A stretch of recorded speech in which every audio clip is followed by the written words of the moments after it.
Welcome to the Neural Spark. Have you ever given someone an insight that you thought would change their life forever, only to watch them stay stuck? I mean, you did everything right.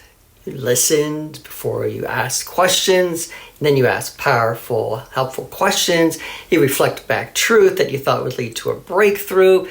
And as you shared, they just kind of nodded their head. But next time you met, they're back in the same stuck place. They're looping. It's the same reaction, same downward spiral. If you've ever experienced that, maybe as a friend, a parent, a pastor, coach, counselor, mentor, you're not alone because you've just bumped into the limit of the cognitive brain. Today, I want to show you why insight and perspective alone is not enough, and how neuroscience reveals what actually rewires our brain for lasting change. Let's be honest. We like sharing wisdom and truth, and it feels really good. It sounds good, it looks good, and it kind of reads like a greeting card created by God. The Lord is using your life to paint a beautiful picture of His love. Now that is true, but that rarely changes anything or anyone. Insight is kind of like this cognitive glitter, right? It sparkles, but it doesn't stick. It touches the surface, but not the structure underneath. In fact, insight is like handing someone a Hallmark card at a funeral, kind sentiment. Even if it seems like some doors are closing, you haven't missed a thing, God's in control. But it doesn't shift what they're actually carrying because insight doesn't reach the emotional brain. And that is where real transformation happens. Neuroscience gives us language for this. In particular, Dr. Dan Siegel defines memory simply as this. It's how our past experiences shape our brain's functioning today. Let me say that again. Memory isn't just about the past, it's about the present. And it's about what happened back then, and it's still shaping what happens right now. Now, there are two types of memory that all of us have. One is explicit memory. That's the kind where you recall something on purpose, right? And implicit memory happens when you just automatically remember things without your awareness. Implicit memory begins before you're even born, while you're in the womb. And in fact, everything that you've experienced in your first couple of years of life is stored in your implicit memory. And here's the thing. When implicit memory surfaces, you don't even know it's a memory. Like, oh yeah, my first grade teacher. There's no sense of like, I'm remembering that. Oh yeah, I recall that. It just feels really present. You feel ashamed, small, but you don't know why. It's like, and that's the power of implicit memory.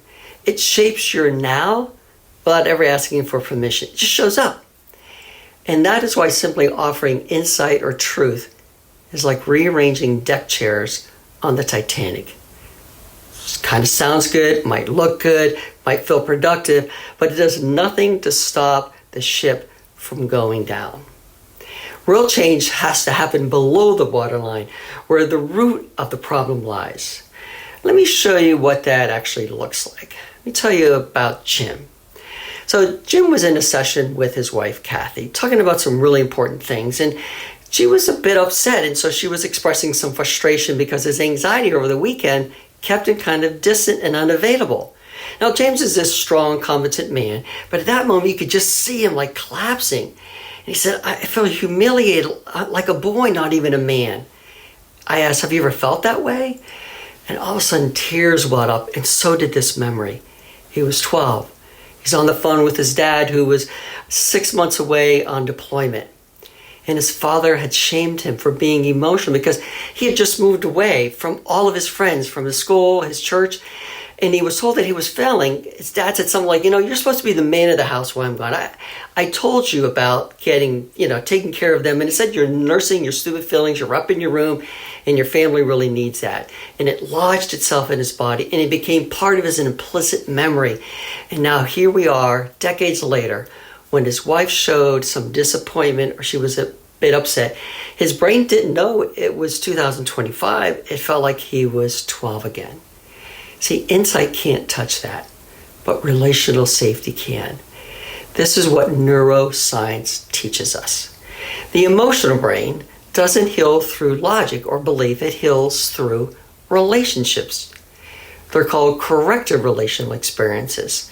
Many times that's what Jesus did. He didn't just share ideas or techniques, but it's this attuning presence of someone who's in your life, who moves towards you, gets you. And so whenever you move closer to someone at the very moment that they're experiencing shame or some greeting card sentiment like, created by God, the Lord is using your life to paint a beautiful picture of his love. See, when you move toward them, your empathy contradicts their emotional history. And the brain doesn't know what to do with that. It's called a mismatching experience. That's what actually rewires our brains. And that's when transformation becomes real. It becomes lasting. And this is exactly why we created our NeuroChange Coach certification, to train people like you.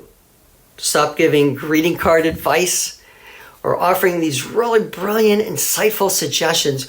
We want to help you go beyond rearranging deck chairs on a sinking ship and begin working under the waterline to get where the real issue is. See, in our program, we teach you how implicit memory shapes how your clients respond today.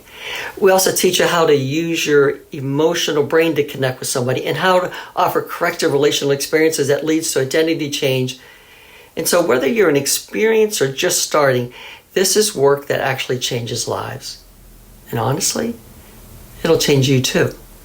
So if something has stirred in you today, not necessarily from the past, and if you want to move from just insight to real transformation, I invite you to join us for our free coaching conversation circle. It's not a webinar, I'm not going to say anything, it's just a real conversation where we talk about what NeuroChange coaching actually is and how you might begin facilitating that kind of change that actually sticks. So there's a link that you can click to save your seat.